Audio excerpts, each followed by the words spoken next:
오늘 이 아침에 부를 찬송 516장.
요한일서 2장 7절에서 17절까지의 말씀, 먼저 10절까지 읽겠습니다.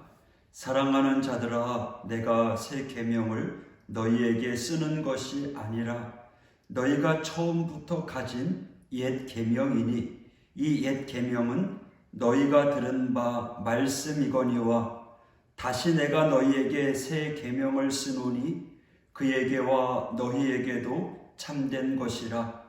이는 어둠이 지나가고 참빛이 벌써 빛이 미니라.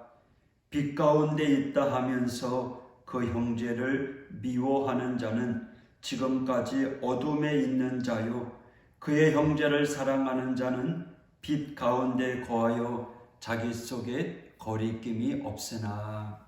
아멘. 7절에 보면 사랑하는 자들아, 이 사랑하는 자들아, 이 말은 사도 요한이 성도를 지칭할 때 즐겨 사용하는 것입니다.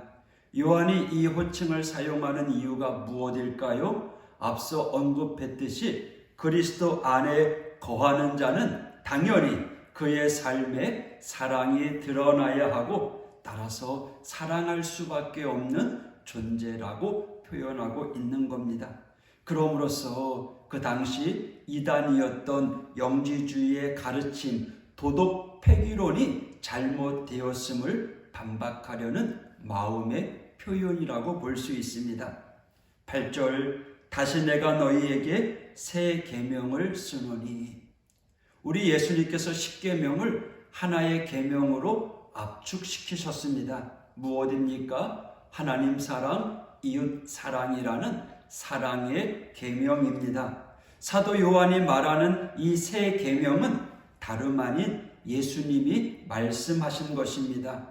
그러므로 예로부터 있었던 것임에도 새 계명이라고 하는 것은 우리 예수님께서 말씀하셨기 때문입니다. 그렇다면 예수님과 사도 요한은 십계명의 요약이라고 할 수 있는 것을 왜 새 계명이라고 했을까요? 그 이유는 다음 세 가지로 정리해 볼 수 있을 텐데요. 첫째로는 구약의 십계명은 돌에 새겨진 조문이지만 예수님이 선포하신 새 계명, 사랑의 계명은 마음에 새겨지는 것이기 때문입니다.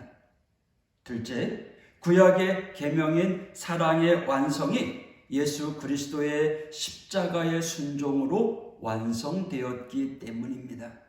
셋째, 빛 대신 예수 그리스도의 계명에 순종하는 자는 영생을 약속받은 자로서 이 땅에서 빛의 자녀로 살아가기 때문입니다. 그러므로 이 사도 요한은 빛 가운데 있다고 하면서 형제를 미워하는 자는 아직도 어두움에 있는 자다. 진정한 빛의 자녀라고 할 수 없다고 단언하고 있는 겁니다. 10절 그의 형제를 사랑하는 자는 거리낌이 없으나. 그래요.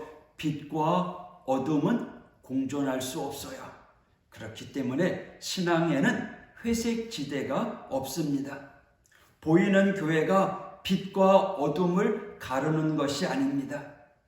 거리낌은 헬라어 스칸달론이라는 말인데 걸림돌을 말합니다. 그러니까 빛 가운데 거한다고 하면서 형제를 사랑하는 자 스스로 걸림돌이 되지 않을 뿐만 아니라 타인에게도 걸림돌이 되지 않습니다. 이어서 11절부터 14절까지 읽겠습니다.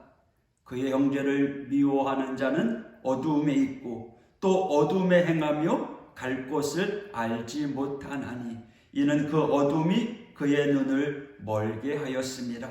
자녀들아 내가 너희에게 쓰는 것은 너희 죄가 그의 이름으로 말미암아 사함을 받았으며 아비들아 내가 너희에게 쓰는 것은 너희가 태초부터 계신 일을 알았으며 청년들아 내가 너희에게 쓰는 것은 너희가 악한 자를 이기었습니다.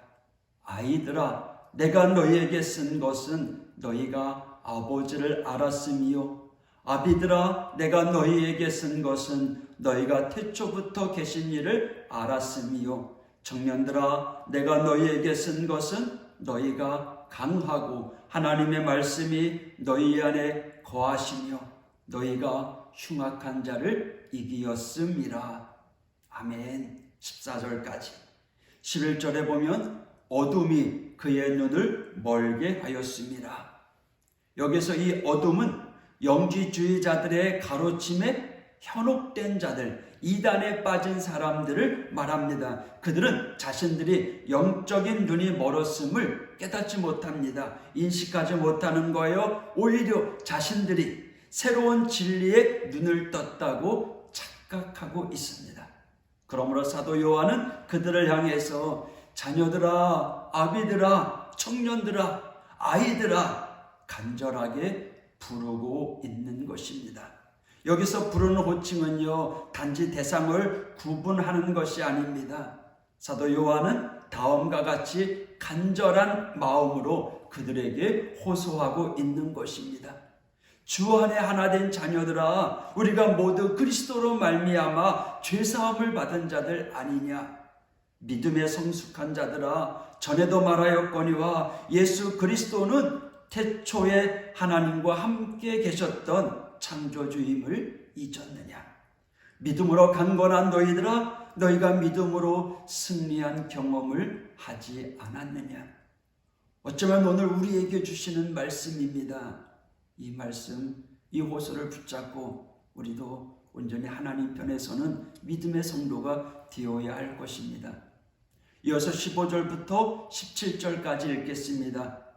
이 세상이나 세상에 있는 것들을 사랑하지 말라. 누구든지 세상을 사랑하면 아버지의 사랑이 그 안에 있지 아니하니 이는 세상에 있는 모든 것이 육신의 정욕과 안목의 정욕과 이생의 자랑이니 다 아버지께로부터 온 것이 아니요 세상으로부터 온 것이라. 이 세상도 그 정욕도 지나가되 오직 하나님의 뜻을 행하는 자는 영원히 거하느니라. 아멘. 여기 15절에 보면 누구든지 세상을 사랑하면, 이 세상은요 우리가 있는 물리적인 세상을 말하는 것이 아니라 악의 영에 통치받고 있는 그러한 세계를 말합니다. 16절에서 이것을 구체적으로 언급하고 있어요. 먼저 육신의 정욕이 나옵니다. 타락한 인간의 본성이죠. 하나님을 대적하고 자기의 만족을 추구하는 것을 말합니다. 안목의 정욕은요 성적인 욕망을 포함한 소유욕을 말합니다. 이생의 자랑은 육신의 정욕과 안목의 정욕으로 취하게 된 것들을 가지고 허세를 부리는 것입니다. 결국 이 모든 것은 하나입니다. 그 출처는 어디입니까? 사탄에게서 나온 겁니다. 사탄이 지배하는 그 사람들의 마음에서 나온 겁니다. 그래서 세상을 사랑한다는 것은 세상의 가치관에 이끌리는 거고요. 그것은 자신 안에 있는 욕심 때문에 그런 것입니다. 그래서 세상을 사랑하면 얻게 되는 모든 것들은 먼지처럼 바람처럼 사라질 것입니다. 여러분, 우리는 사라질 것을 쫓는 것이 아니라 영원히 변하지 아니하는 전능하신 하나님을 의지하는 믿음의 성도가 되길 축복합니다. 사랑하는 우리 하우교회 성도 여러분, 이 하루도 하나님의 사랑 안에 거하는 자가 되길 원합니다. 새 계명을 허락하신 그 하나님께 감사하면서 오늘도 사랑을 실천하며 살아가는 복된 하루가 되기를 축복합니다. 기도하겠습니다. 하나님 감사합니다. 우리에게 새 계명을 주시고 하나님의 사랑으로 이웃을 내 몸과 같이 사랑하라고 말씀하신 주님, 그 사랑 힘입어 오늘도 사랑의 사도가 되게 하여 주옵소서. 만나는 이들에게 우리에게 베풀어 주신 주님의 사랑을 실천하며 나아가는 이 하루가 되게 하여 주옵소서. 오늘도 연약한 우리들을 사랑하시는 참으로 좋으신 아버지 하나님 감사합니다. 우리를 자녀 삼아주신 아버지 하나님 감사합니다. 주님, 자녀된 이들의 기도를 들어 응답하여 주시옵소서. 우리가 내놓는 모든 기도의 제목들이 하나님께 상달되고 응답되고 회복의 역사가 우리에게 있게 하여 주옵소서. 응답의 역사가 있게 하여 주옵소서. 예수님 이름으로 간구하며 기도했습니다. 아멘.